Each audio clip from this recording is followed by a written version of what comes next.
What's up? It's your boy Super Mario 1990 coming at you with the Running Man spoiler-free review. Just came out today. I saw it last night, but it's a remake of the Running Man, starred Arnold Schwarzenegger back in the 80s. I actually have not heard of it until maybe a few years ago. It's like, and I watched a lot of Arnold Schwarzenegger movies. I grew up watching the Encore channel. I grew up in the 90s, but I saw a lot of the 80s classics, like my dad was telling me, like, oh yeah, if you like Bad Boys, you'll love Beverly Hills Cop and like Lethal Weapon and Die Hard and all this and that. And I was watching these old movies. I'm like, man, these is fire. And I ended up watching a lot of Arnold Schwarzenegger and Sly Stallone movies from this too. And 80s was kind of like a weird time. It's funny like watching some of the movies now because they're just so outdated and things were just done differently in just such a weird way. And so I've seen it like for the first time, very first time earlier this week, compare it to this remake that just came out today. And I was like, yeah, this is very 80s. This is very Arnold Schwarzenegger. It makes sense.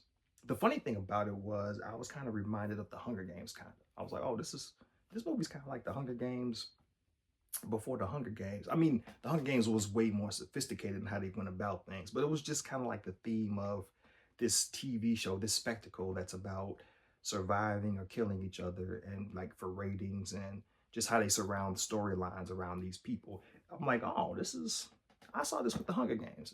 It's kind of funny. Now, the themes of the movie are prevalent to today.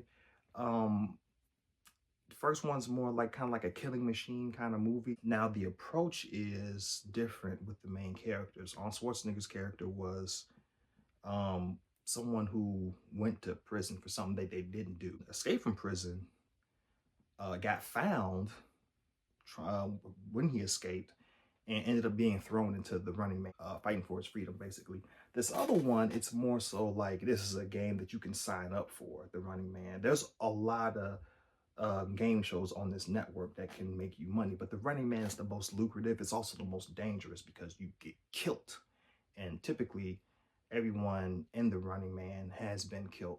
Not a lot of people have actually made it to the end, to the finale. It's three people. They have 30 days to live each week, and they get money, for each week or each day they survive, and the stakes are just raised higher and higher and higher.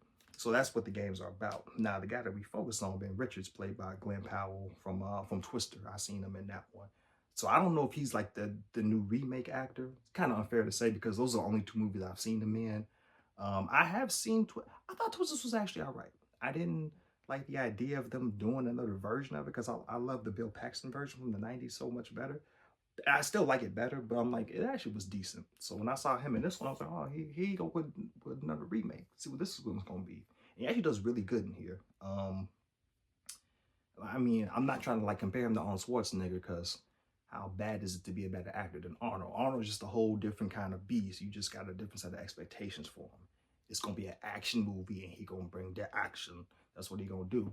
So with this one, it's more like a grounded, just realistic character, a good character to root for too, because his life is just it's just sad because he got fired from his job twice for doing the right thing too. He's very very grounded and rooted in his morals. He's a family man. He loves taking care of his family. That's what he's all about. But he just hasn't had a fair shake. His baby daughter is sick basically. They can't afford medicine. And like it's like sick to the point where if she don't get medicine on a constant basis, she could die. So they're really hard up for money. He doesn't have a job right now because he got fired over some BS, saving someone's life too. So it's just like a lot of unfair stuff. And so he really is angry and has a chip on his shoulder, rightfully so. And then his wife, she's working, but like a low rate job. They living in the slums. Like he was an industrial worker, like very working class. So where they at is just, it's very bottom of the barrel. And so she's a waitress, but she's suggesting because they hard up for money, she's suggesting like soliciting tips. Because at her job, they kind of the ladies there when they be waitressing, they be doing some services. And that's what tipped old boy over the edge. He like, whoa, no, like you're not gonna put yourself in that kind of position. Like my woman ain't gonna be out here doing this drink for a little piece of change just to, get our daughter some good meds because I'm out of a job. So he looking like, nah, I ain't having that. I'm about to join one of these game shows. Now his idea is to join one of the low risk ones just to get like a few hundred here and there. And she looking like, well, those shows is still risky. You can still die doing that. And he's like, I know you ain't trying to be on the run. He's like, no, I ain't trying to be on the running man. It was never his aim. But he goes down there to like the network, and basically they have you fill out a list. They got your whole life on file. Basically, he's in there for being fired from his job and for insubordination, fighting with his bosses, going against authority because they was being jerks and he wasn't standing for it. So, he was advocating, fighting for himself, but that's looked at as bad because you're not in line, you're not following directions, you're rogue, right? So that's already in his record.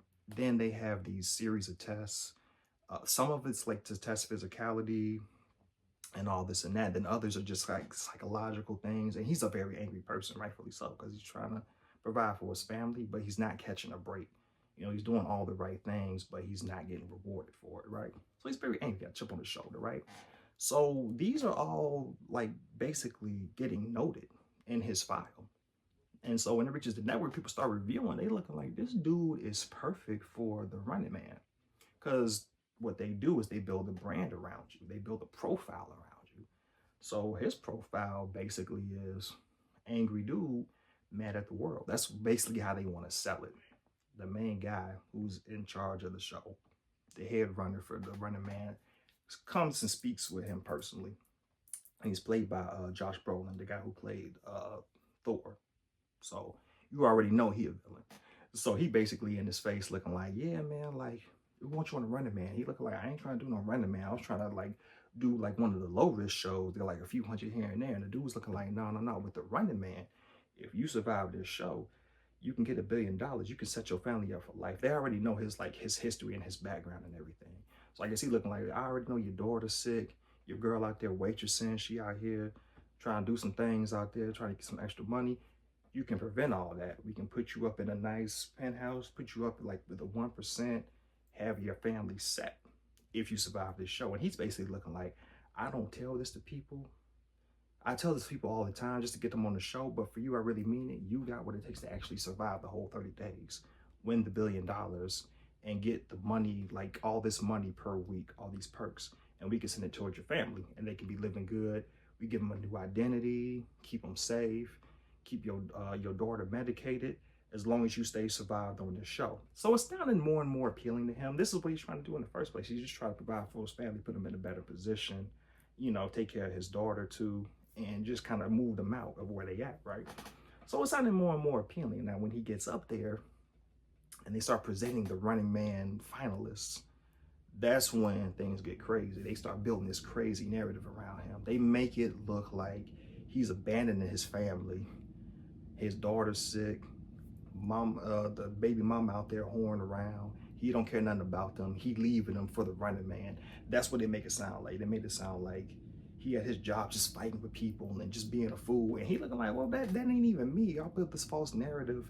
But this is to help drive the Running Man show, to help drive the spectacle, to help, the audience hate the guy. Because that's what this show is about. They have you amongst the real people out there, and you have to survive for 30 days. So they're amongst people and they're trying to like be on the run, wearing disguises, whatever. And if you spot them, you snitch basically, and you snitch to the people called the hunters. The hunters are the ones that are supposed to track you down and kill you. They're the ones that the running men are running against. Or they can fight back. They can fight and kill one of these hunters, and they can earn money off of that. They can earn, I think it's $1,000 or $10,000 per hunter that's dead, right? So that's how this game is set up. That's how this game is played. So of course the audience has to hate, the audience has to hate these running men, because that's how the action starts. So he's figuring out like, oh, okay, so this whole game is real. Y'all want me to be this bad guy. So it's like, oh man, this is really jacked up. And the movie's a lot of commentary too, basically about like the system, how it works, how things are corrupt, how things are just unfair, and people are just out of the game before it even starts. So you get a lot of that going on. You didn't get that in the original. The original, you got a glimpse. You got that was the concept and gist of it, but it was more of a killing machine kind of movie. This one's more so commentary. There's action in there, but not as much as I thought it was gonna be. Not to say that the action was bad. It was good. It wasn't nothing that I've never seen before, but moment to moment, it was like, oh, okay, cool. It was nice. It was good thrills. It was fun. for the moment, but it was more so just kind of like social commentary on the world, how certain people live up here, how certain people live down there, how things are viewed both different places, how man they love to ignore us and not talk about what's going on down here because everything that matters is up here and they want to be in a safe little bubble and blah blah blah blah blah. So it's a lot of that going on. More so than I thought it would be. Thought it was gonna be more so of this weird kind of just go on a rampage and kill everything kind of movie, but it actually had a little more heart to it than I thought it would. It actually was pretty good. I liked it. I thought it was decent. Like I say, the action when it is there, it's pretty good. It's sparse throughout, so it was a lot less than I expected it to be. And it does bring to mind, like I say, Hunger Games. Not as sophisticated as the Hunger Games, but just the whole spectacle of the show, creating storylines, rooting for or against this main person, this topic of interest. You did see like a lot of some parallels to that, but just in a more simplified way in this film. But it was pretty good. I thought it was solid. If I had to grade it out of 10, I would give it a 7 out of 10. I thought it was pretty good. I do like it better than the original with Arnold Schwarzenegger. And that's nothing bad against the original. I actually did like the original, but like I said, it's very 80s, it's outdated. So it's like, if you like those kind of things, like if you grew up with movies like Commando or something like that, you would watch that and be like, oh yeah, it was decent. 80s movies are funny because as a kid, they were just enjoyable. Now I'm just kind of like, some of them I watch, and I'm just like, dang, it's kind of cringe now, which is funny enough. And then some of them are just standouts, like Beverly Hills Cop, Die Hard, Lethal Weapon. I can watch those again and again and again. They'll never be bad. They're classics to me, like for real classics. Then other ones are just like, yeah, as a kid, this could pass, but now it's just kind of ridiculous now watching it. But yeah, Running Man was actually pretty decent. It was a little more hard in the story than I expected it to be. But like I said, the action was pretty decent. I did like the Ben Richards character played by Glenn Powell. That was really good. I think it was like just very like relatable, like for everyday people, just just can't catch a break. Things just always going against you, and that would have you mad. That would have you snapping out. But yeah, that's kind of like how this movie is. But it was more humane though. It wasn't. I thought it was gonna be crazy, like psychotic, but it was actually more humane. And you do want to root for the guy, so that was pretty good. But yeah, this is your boy Super Mario 1990. Let me know if you're interested in the movie, or if you've seen it already, or if you've seen the original, and if you've seen both, which one you like better. Like I say, I already like the remake better. Other one's just outdated. Yeah, this is your boy Super Mario 1990. I'm out. Peace in.